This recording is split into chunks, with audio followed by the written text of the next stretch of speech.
Majority सारे के सारे यंगस्टर्स हैं, ठीक है। जब एक ऐसा टाइम होता है, आप ग्रो कर रहे होते हो, आपको अपने करियर का समझ में नहीं आता, उस टाइम पे ये नहीं समझ में आता कि करियर बनाना जरूरी है, गर्लफ्रेंड बनाना जरूरी है, राइट। तो ऐसे टाइम में आपको अपने हमारे इन लोगों को हम क्या सलाह देना चाहते हैं इन टर्म्स ऑफ उनका करियर चॉइस क्या रहना चाहिए, किस प्रकार से उन्हें बाकी लोगों को एजुकेट करना चाहिए और बुलाना चाहिए। Let's hear from Gursevan. Okay, almost.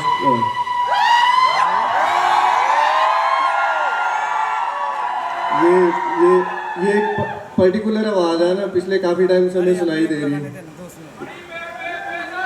जी जी बिल्कुल।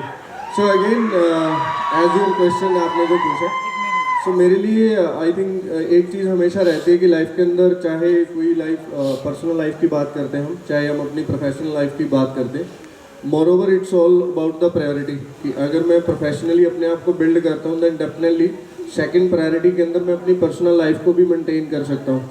बट अगेन वही है कि अगर मैं सिर्फ अपनी पर्सनल लाइफ पे फोकस करता हूँ और अपनी प्रोफेशनल में अपने आप को बिल्ड नहीं कर पाऊंगा, तो एक टाइम पे जाके फिर पर्सनल लाइफ में भी प्रॉब्लम होना शुरू हो जाएगा।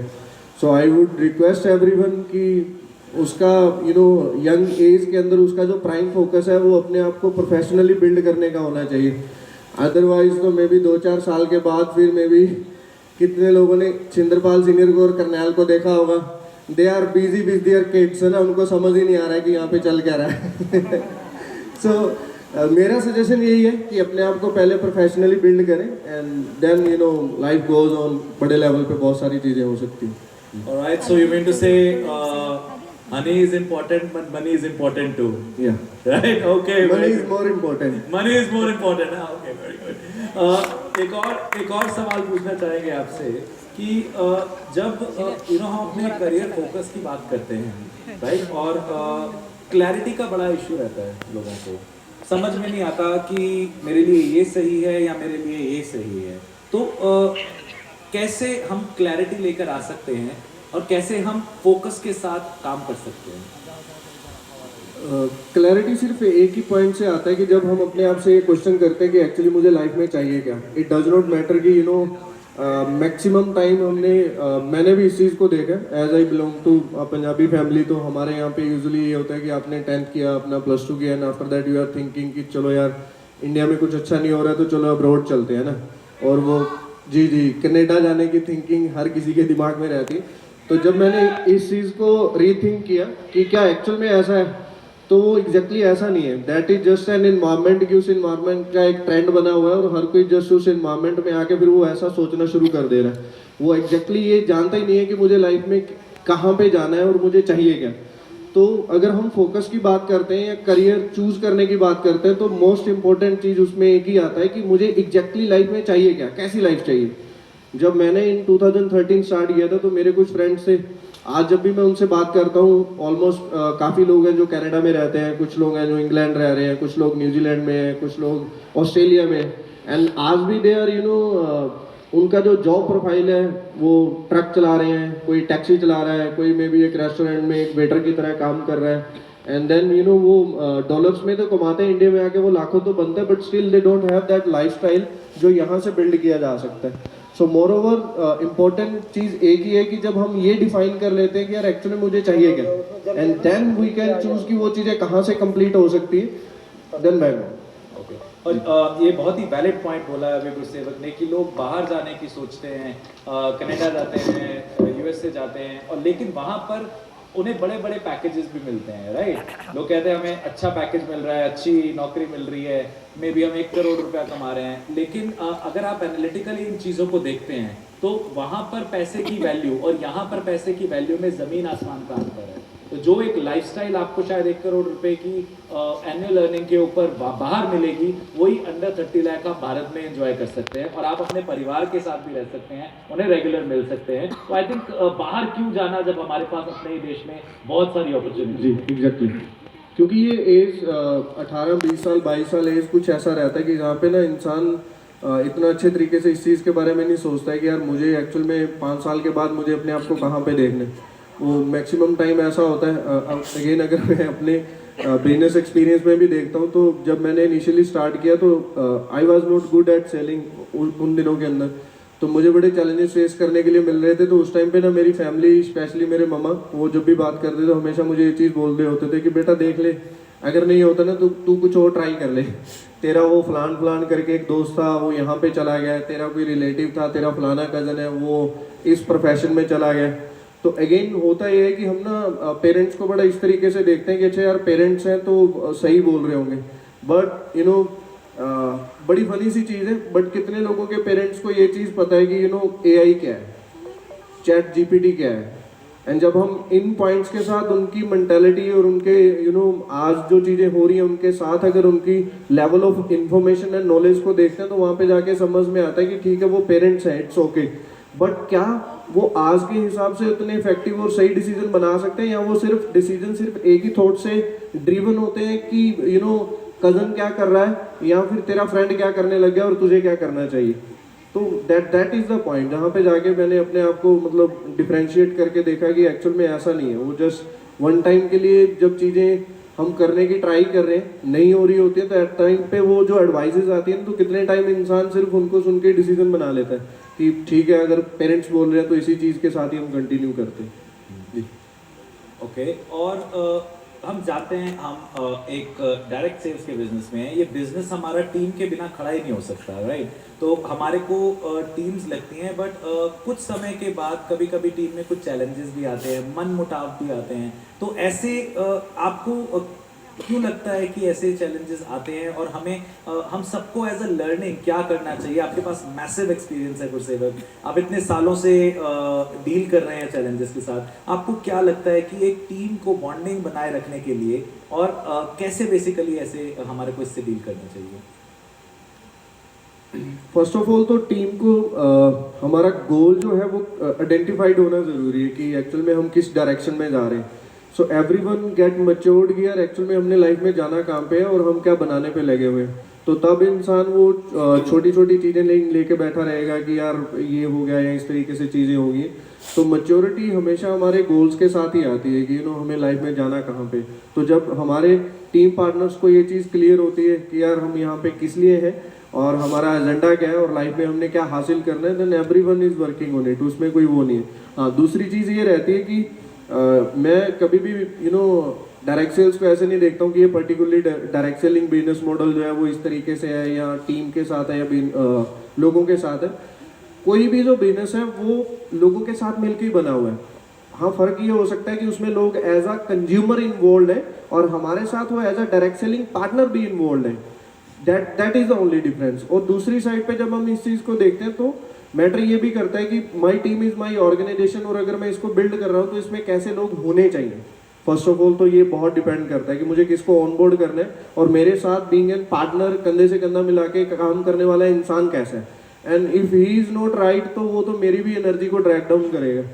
तो फर्स्ट ऑफ ऑल ये चीज़ देखना बहुत ज़रूरी है कि जो मेरा पार्टनर है मैं कैसे लोगों के साथ अपने ग्रुप्स को और अपनी टीम्स को डेवलप कर रहा हूँ। That is the most important thing. फिर जब मैं उस टॉपिक पे बात करता हूँ कि यहाँ से क्या हो सकता है तो उसको वो चीज़ समझ में आएगी।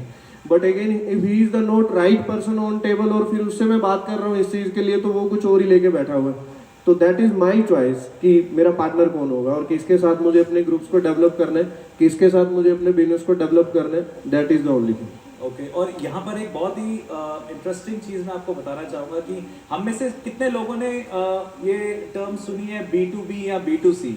सुना है हम में से कुछ लोगों ने? B2B का मतलब होता है बिजनेस टू बिजनेस, B2C का मतलब होता है बिजनेस टू कंज्यूमर्स, राइट? लेकिन 21वीं सदी चल रही है दोस्तों, अब कोई भी बिजनेस B2B या B2C नहीं है, सारा बिजनेस H2H है, ह्यूमन टू ह्यूमन। हम हमारे अपलाइंस के साथ, हमारी डाउनलाइंस के साथ काम करते हैं, हम उन्हें सिखाते हैं, हम उनसे सीखते भी हैं। ऐसा भी हो सकता है कि हम अपलाइन हो और हमारी डाउनलाइन में कोई व्यक्ति बहुत तेजी से ग्रो कर रहा हो, बहुत क्लियर हो, बहुत फोकस हो उसमें, और आई थिंक एक अच्छी चीज है जहां से भी हम सीख सकते हैं। आई थिंक हमारे को सीखनी चाहिए। सो एक जोरदार तालियां गुरसेवक के लिए first of all. Thank you so much Gursewak, please be seated. And now I would like to ask some question to Rajat as well. Yes. रजत के लिए भी तालियां बनती है। मुझे लगता है एनर्जी लेवल डाउन हो चुका है। चलिए इस और दिखा देते हैं अभी और रजत को, एनर्जी डाउन है या चार्ज अप है।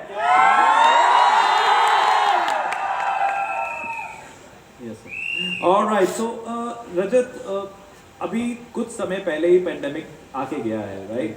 और हालात ऐसे हो गए थे कि पिक्चर देखी थी सबने तारे जमीन पे, और पेंडेमिक में सारे जमीन पे, राइट? यही हाल हो गया था बिजनेसेस का, लोगों का, और बड़ा चैलेंजिंग सा समय चल रहा था। तो और ऐसा कोई नहीं कह सकता है कि ऐसा कोई भी सिचुएशन दोबारा अराइज नहीं होगा। तो ऐसे चैलेंजिंग टाइम में एक एंटरप्रेन्योर को अपने बिजनेस को किस प्रकार से बिल्ड करना चाहिए, क्या सोच रखनी चाहिए? ऑफ कोर्स मैं बात करूंगा बिफोर 6 ईयर, जब मैं ग्राउंड पे रेगुलर हम काम कर रहे थे। सो उस टाइम पे जब बिगनिंग टाइम होता है, बिगनिंग टाइम हमेशा डाउटफुल होते हैं लोग, तो उस टाइम पे बिगनिंग टाइम पे काफ़ी चीज़ें माइंड में चल रही होती हैं। सो मेरे याद भी याद है, मैं 2000 आई थिंक 16-15 की बात है, मैं रोशन सर से मिला पर्सनली, बिगनिंग टाइम था और काफ़ी कन्फ्यूज़न थी करियर को लेके, बिजनेस को लेके। एंड रोशन सर से मिला, रोशन सर ने एसोट का विज़न मेरे सामने रखा कि हमारा विज़न क्या है आने वाले टाइम पे। सो उस विज़न को मैंने अपने लाइफ के विज़न के साथ कनेक्ट किया, मेरा खुद का जो पर्सनल विज़न था उसके साथ मैंने कनेक्ट किया, और वहाँ से एक ट्रांसफॉर्म चीज़ें होने लगी, और उस ट्रांसफॉर्म की वजह से मैंने धीरे धीरे चीज़ों को अंडरस्टैंड किया और एक लेवल को अचीव किया। सो सबसे बड़ी जो चीज़ रहती है, अभी कोविड के टाइम पे ऑलमोस्ट काफ़ी लोगों ने चैलेंजेस फेस किए। सो एक लीडरशिप क्वालिटी वहाँ पे प्रेजेंट करती है कि आप क्या रोल प्ले कर रहे हो, कि आपकी लीडरशिप क्या है।